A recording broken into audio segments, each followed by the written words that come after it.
Welcome to all. स्वागत है आपका धर्माराम फिजिक्स यूट्यूब चैनल पे। और मैं आ चुका हूँ स्थिर वेदित विभव एवं धारिता का एक बेहतरीन लेक्चर लेके। ये जो लेक्चर होने वाला है ये लेक्चर नंबर 4 होने वाला है। इससे पहले 3 लेक्चर कंप्लीट आ चुके हैं। यदि आपने नहीं देखे हैं तो प्लेलिस्ट में जाकर देख सकते हो। जो हमारा टारगेट है फिजिक्स में टॉप स्कोर लेकर आने का, इसको ध्यान में रखते हुए मैं बिना टाइम वेस्ट किए स्टार्ट करता हूं आज की क्लास को। आज की क्लास स्टार्ट करूं इससे पहले पिछले लेक्चर में हमने क्या पढ़ा था उसको एक बार शॉर्ट रिवीजन करवा देता हूं।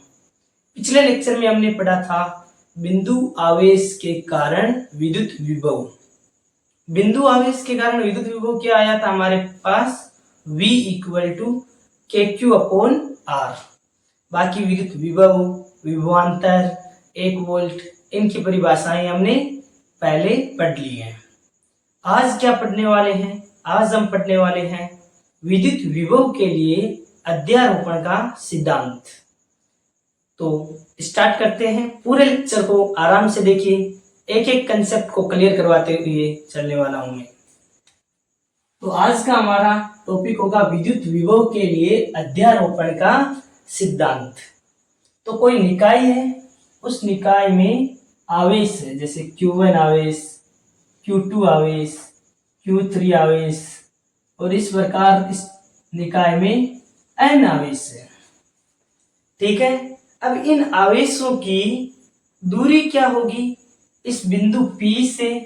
तो देखो, इन जो आवेश है इनकी बिंदु P से दूरियां क्रमशः देखो, Q1 आवेश है, इसकी दूरी होगी R1।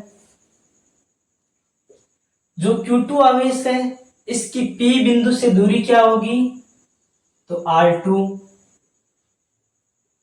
इसी प्रकार Q3 आवेश है, इसकी बिंदु P से दूरी क्या होगी, तो इसकी दूरी हो जाएगी R3।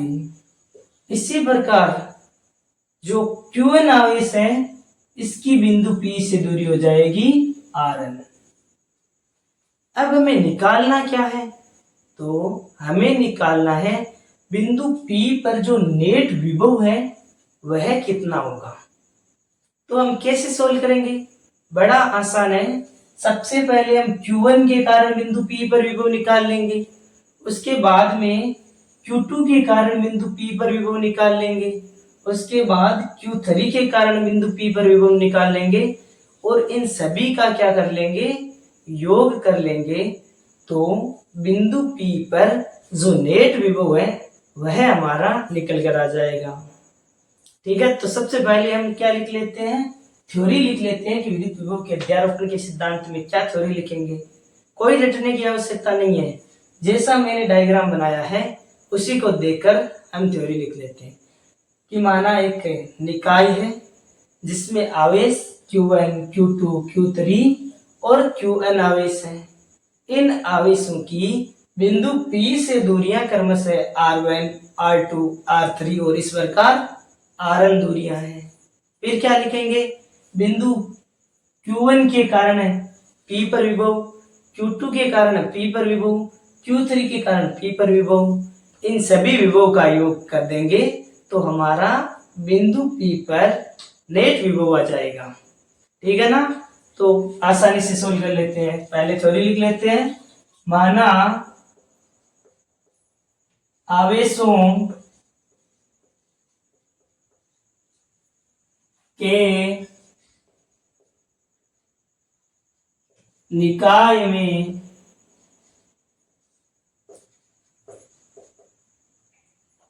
आवेश क्रमशः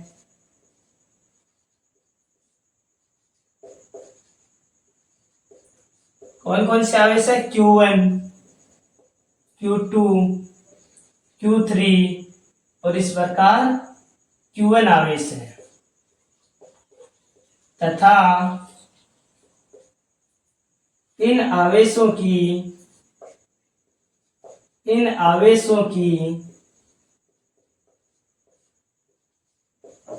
बिंदु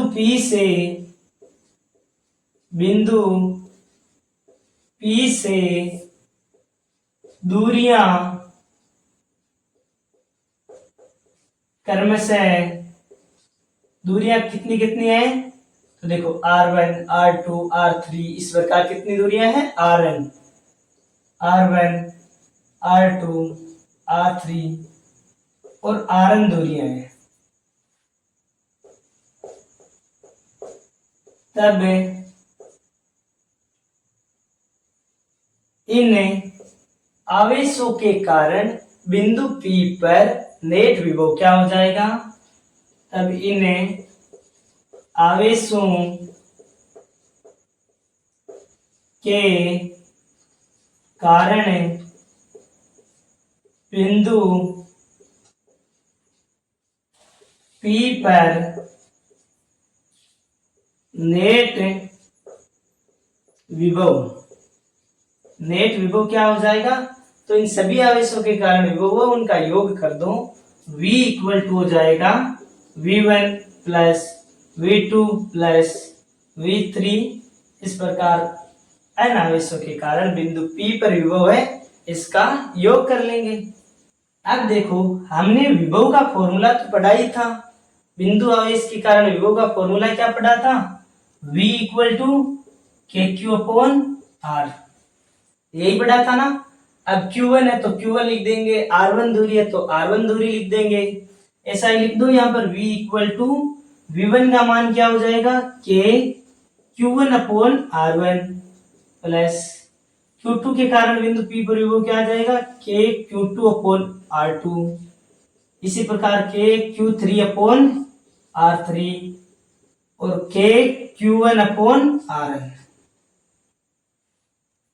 इन सभी आवेशों के कारण जो बिंदु P पर विभव है वह Q1 के कारण बिंदु P पर विभव, Q2 के कारण बिंदु P पर विभव, Q3 के कारण बिंदु P पर विभव, इस प्रकार सभी का योग कर देंगे तो हमारा बिंदु P पर नेट विभव आ जाएगा।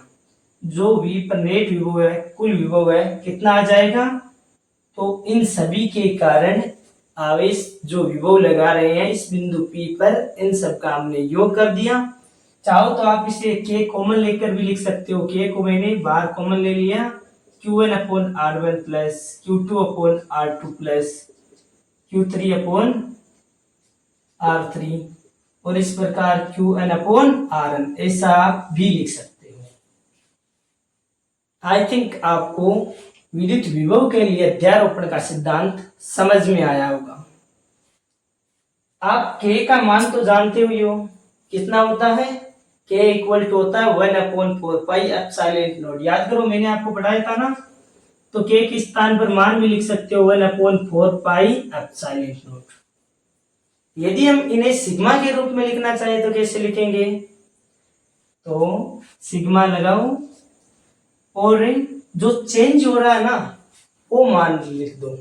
जैसे यहां पर चेंज हो रहा है तो I इक्वल टू 1 से लेकर n तक है ना, तो I इक्वल टू 1 से लेकर और n तक मान चल रहा है, ठीक है। अब देखो Q 1 2 3 4 इस प्रकार n तक चल रहा है ना, तो जो चेंज हो रहा है वहां पर आप I लगा दो अपोन R के स्थान पर भी चेंज हो रहा है 1 2 3 4 इस प्रकार n तक चल रहा है, तो R के स्थान पर भी I लगा दो। फिर मैंने आपको बताया ये I क्या है, 1 से लेकर n तक संख्याएं हैं। जब यहाँ पर लिखोगे ना पहले 1 फिर 2 3 तो यही बनने वाला है। आप यहाँ तक भी कर सकते हो और सिग्मा के रूप में लिखना चाहो तो आप इस प्रकार लिख दो। क्या आपको विद्युत विभव के लिए अध्यारोपण का सिद्धांत समझ में आ गया होगा।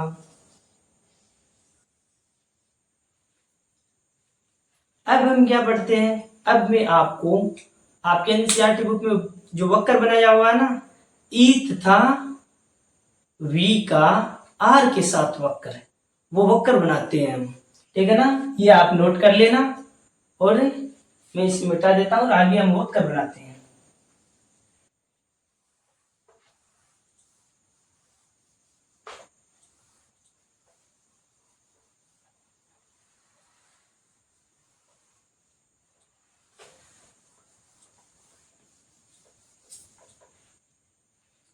देखो ई तथा v का r के साथ ग्राफ, यह आपकी बुक में बनाया हुआ है। तो ये कैसे बना, डिटेल में समझते हैं। तो सबसे पहले ई क्या होता है, विद्युत क्षेत्र, जिसका फॉर्मूला आप क्या जानते हो, विद्युत क्षेत्र की तीव्रता का फॉर्मूला KQ/r²। जानते हो, बड़े आसान तरीके से वक्र बनाने वाले हैं, आपको वक्र को भी रटना नहीं पड़ेगा। V का फॉर्मूला क्या होता है, V का फॉर्मूला होता है KQ/r। ये तो हमने पढ़ा है, ये विद्युत क्षेत्र की तीव्रता में पढ़ा था, विद्युत क्षेत्र का फॉर्मूला पढ़ा था, और विभव का हमने पिछले लेक्चर में ही पढ़ा था। बिंदु आवेश के कारण विभव V = KQ/r। दोनों के दोनों फॉर्मूले हमें याद है।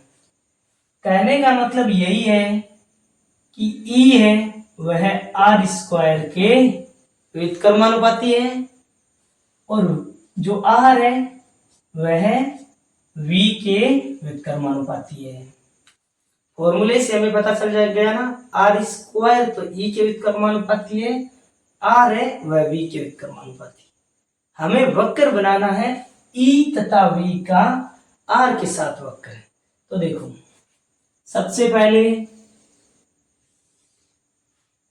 ये हो गया E या फिर V, ठीक है। इसका वक्र किसके साथ बनाना है हमें, तो R के साथ वक्र बनाना है। कैसे बनाएंगे, तो इसका वक्र सबसे पहले कुछ इस प्रकार बनेगा। ये तो आपका E होगा और ये होगा V। ये V आ रहा है तो ये हो जाएगा V। इसका वक्र इस प्रकार बनाया हुआ है ना, तो ये किस प्रकार बना, R की 3 कंडीशन लेंगे हम इसमें। एक लेंगे जब R छोटा हो 1 से, दूसरी लेंगे जब R है बराबर हो 1 के, और तीसरी लेंगे R 1 से बड़ा हो। अब हम क्या करते हैं, मान रख रख कर इन फॉर्मूले में देखते हैं। ये फॉर्मूला का लिखने का उद्देश्य तो मेरा यही था कि E r² के व्युत्क्रमानुपाती होता है, विभव है, तो दूरी के सीधा व्युत्क्रमानुपाती होता है। यहाँ पर r² आता है और यहाँ पर r आता है, ठीक है। अब देखो मैं मान रखता हूं, मान लो मैंने जो आप कमेंट करें। सबसे पहले हम स्टार्ट करते हैं r 1 से छोटे के लिए, देखते हैं कि वक्र इसी प्रकार बनेगा या नहीं बनेगा। तो r 1 से छोटे के लिए 1 से छोटा कोई भी मान रख लेते हैं। जैसे कितना रखूं मैं, 1/2 रख देता हूं, ठीक है ना, आधा रख देता हूं 1/2। तो देखो जैसे मैंने r के स्थान पर लिख के बता देता हूं, 1/2 रखा तो ये कितना हो जाएगा, देखो 1/2 का स्क्वायर हो जाएगा, और सबसे नीचे 4 आएगा ना, 4 सबसे ऊपर जाएगा, यानी कि E के अंदर जो भी मान आएगा वह आएगा 4 का मल्टीपल, 4 का मल्टीपल ही आएगा। और V 1/r के व्युत्क्रमानुपाती है। तो अब r के स्थान पर रख क्या रहे हो आप, रखना बराबर है। जैसे 1/2 ही मैंने यहाँ रखा है, तो 1/2 ही मैं यहाँ पर रखता हूं। तो जैसे ही मैंने r के स्थान पर 1/2 रखूंगा तो 2 सबसे ऊपर जाएगा, और जो भी आंसर आएगा आपका 2 का मल्टीपल आ जाएगा, या फिर जैसे केवल 2 आ जाएगा, आएगा तो छोटा ही ना। E में तो 4 आया और V में 2 ही आया, तो आपको पता चल गया कि E बड़ा होगा V से। पता चल गया ना, मैंने R के स्थान पर इस प्रकार नहीं पता चलता ना, तो सीधा इस प्रकार लिखकर देख लूं, 1/r², V = 1/r। R बराबर 1/2 रखने पर, R बराबर 1/2 रखने पर, तो E का मान कितना आ जाएगा, 1/2 का स्क्वायर 1/4 हो जाएगा, 4 सबसे ऊपर चला जाएगा, यानी कि देखो 1/2 का स्क्वायर। इसी प्रकार 1/2, तो E इक्वल टू हो जाएगा 4 और V इक्वल टू आ जाएगा 2। ऐसे समझ में आ जाएगा। हमें तो ग्राफ बनाना है और समझना है कि किस प्रकार लिखा है। तो देखो E का मान क्या हो गया, V से बड़ा। मेरा समझाने का टारगेट यही था कि आपको पता चल जाए कि जब हम R का मान 1 से छोटा लेते हैं, R का मान 1 से छोटा लेते हैं, तो हमारा E है वो V से बड़ा होना चाहिए। अब देखते हैं E V से बड़ा है या नहीं। कहां पर चेक करें, यहीं पर देख लेते हैं। R जब 1 से छोटा था तो हमारा V का मान यहां पर था, V का मान यहां पर था। लेकिन जैसे ही हम E के साथ देखते हैं R 1 से छोटे के लिए, तो E का मान तो यहां आ रहा है। इसका मतलब यह है कि 1 से छोटे के लिए E है वह बड़ा होगा और V क्या हो जाएगा, छोटा। देख लो यहाँ पर जो मान है ना, वैसे भी पता नहीं चले ना कि बड़ा हुआ कैसे, छोटा कैसे हुआ, कंफ्यूजन हो सकती है। तो देखो मैं बताता हूँ।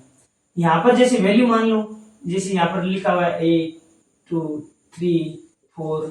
अब देखो 1 से छोटे के लिए यहाँ पर 3 आ रहा है मान V का, और यहाँ पर V का मान जो E का मान है वह 4 आ रहा है। देखो E का मान 3 आ रहा है और यहाँ पर E का मान 4 आ रहा है। बड़ा हो गया ना, जो E है वह बड़ा हो गया V से। क्लियर हुआ।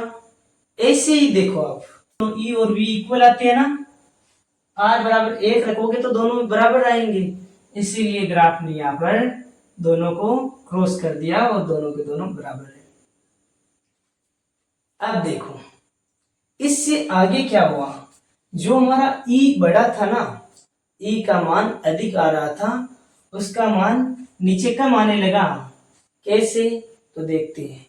सबसे पहले ग्राफ को देखो, जैसे पहली स्टेप की थी ना वैसे ही करो।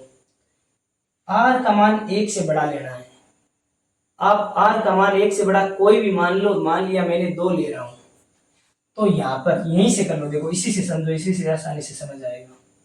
मैंने R के स्थान पर 1 से बड़ा मान लेना है और मैंने ले लिया 2, ले लिया 2, तो यहां पर रखो 2, तो कितना आ जाएगा 1/4।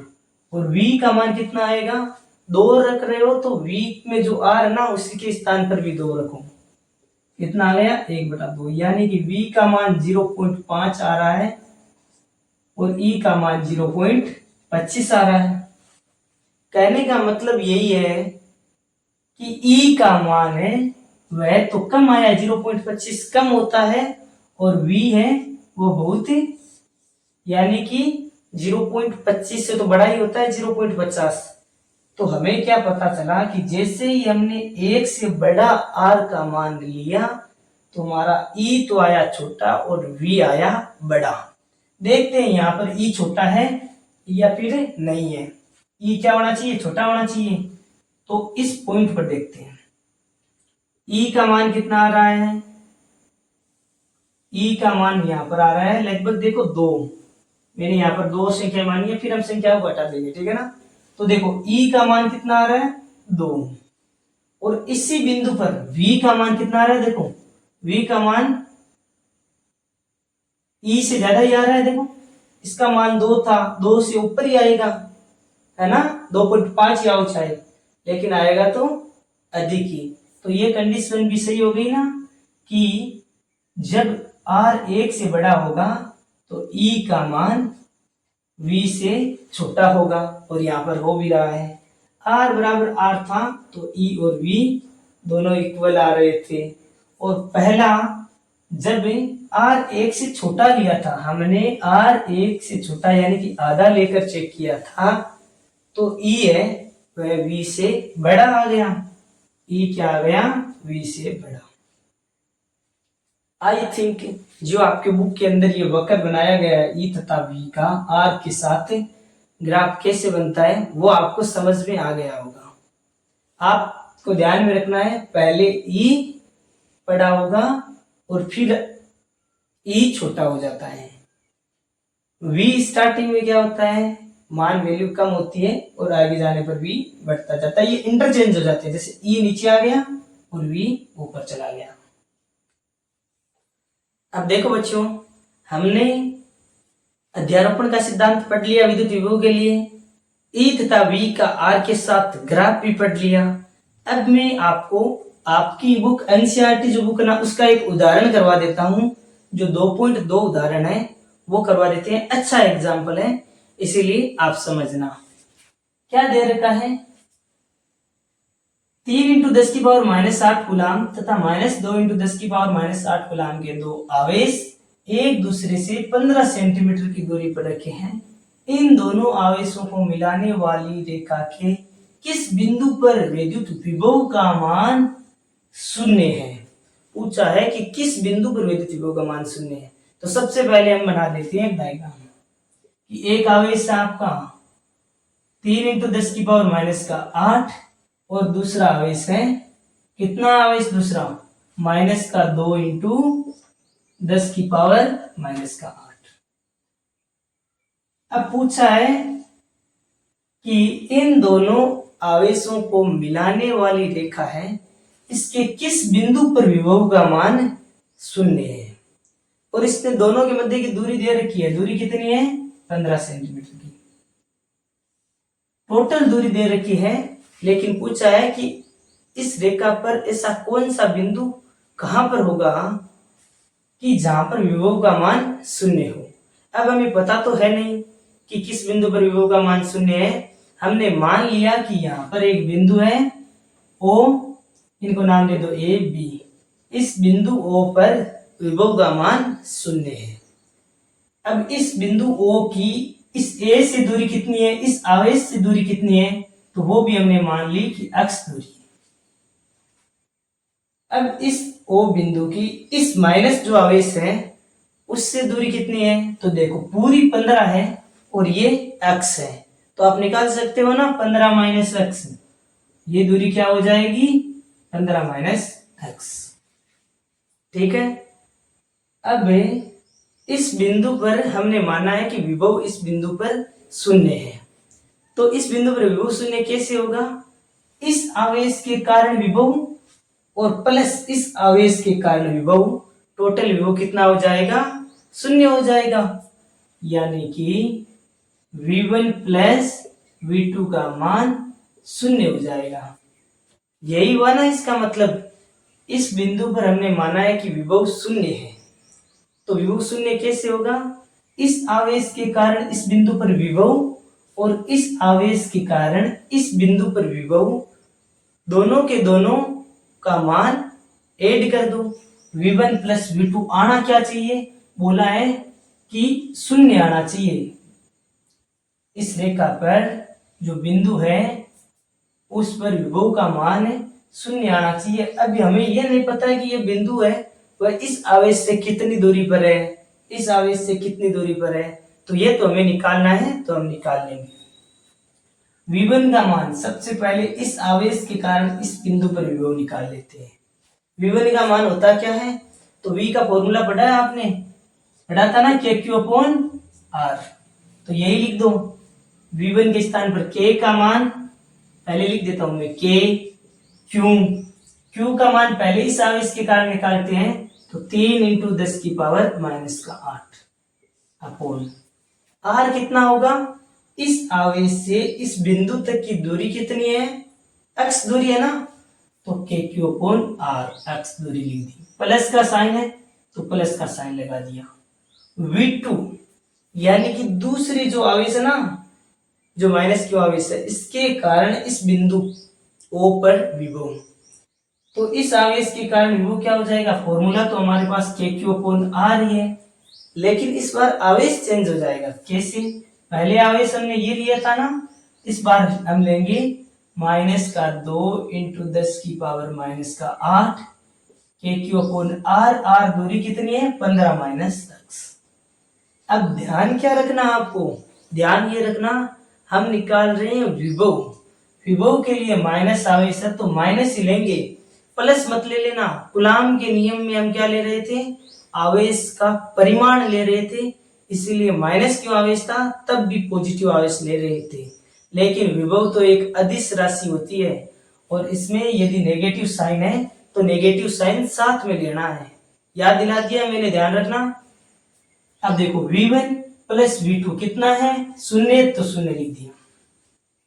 क्या आपको यहां तक क्लियर हो गया? फिर से समझा देता हूं कि मैंने किया क्या है। सबसे पहले क्वेश्चन में दे रखा था कि दो आवेश है, एक का मान 3 × 10⁻8 है, दूसरे का -2 × 10⁻8 है। दोनों के दोनों 15 सेंटीमीटर की दूरी पर रखे हुए हैं। आपको ज्ञात करना है कि इनको मिलाने वाली रेखा है उसके किस बिंदु पर विभव शून्य है, कि यहाँ पर ऐसा कौन सा बिंदु है उस बिंदु पर विभव शून्य हो जाएगा। तो हमने मान लिया कि यहाँ पर कोई बिंदु है जहां पर विभव क्या है, शून्य है। तो अब इस बिंदु की सबसे पहले हमने मान ली ए बिंदु से दूरी x है, तो बची हुई 15 - x हो जाएगी इस दूसरे बी बिंदु से दूरी। अब विभव शून्य है इस बिंदु पर, तो इस आवेश के कारण विभव और इस आवेश के कारण विभव दोनों के योग क्या हो जाएगा, 0। तो हमने V1 + V2 0 कर दिया। अब V का फॉर्मूला K/R होता है, पढ़ रखा है। तो K को एक बार है जैसे कि जैसे रख लेते हैं, क्या पता सीधा ही कट हो जाएगा, तो और भी इजी है ना। अब Q की जगह पहले ये आवेश के कारण विभव निकाल लिया, फिर दूसरी बार माइनस वाला ले लिया। अब देखो यहाँ पर मैंने माइनस का साइन लिया है, अब है जैसे कि जैसे माइनस है ना, तो इसको उस साइड भेज दो। K × 3 × 10⁻8/x इक्वल टू, देखो यहाँ पर माइनस है तो माइनस वाली टर्म को उस साइड भेज दो, क्या आ जाएगा, K फिर इंटू 2 × 10⁻8/15 - x। ध्यान रखना ये प्लस है ना, इस माइनस से गुणा होगा तो ये टर्म माइनस की हो जाएगी और फिर मैंने उसको दूसरी साइड पक्षांतर कर दिया। देखो K से K कैंसिल हो रहा है, 10⁻8 से 10⁻8 कैंसिल हो रहा है। अब मल्टीप्लाई कर दो, 15 को 3 से मल्टीप्लाई करोगे तो 45 - 3x इक्वल टू 2x। कितना आ जाएगा, x इक्वल टू 3 और 2 5x। 5x हो जाएगा ना, 3x और 2x।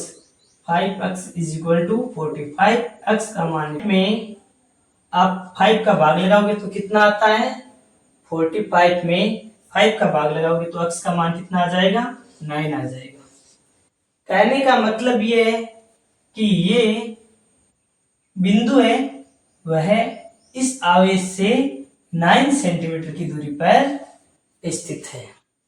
यदि आपको कंप्लीट एग्जाम्पल समझ में आया तो वीडियो को लाइक, चैनल को सब्सक्राइब करें। Thank you very much for your nice day to all of you. Thank you very much.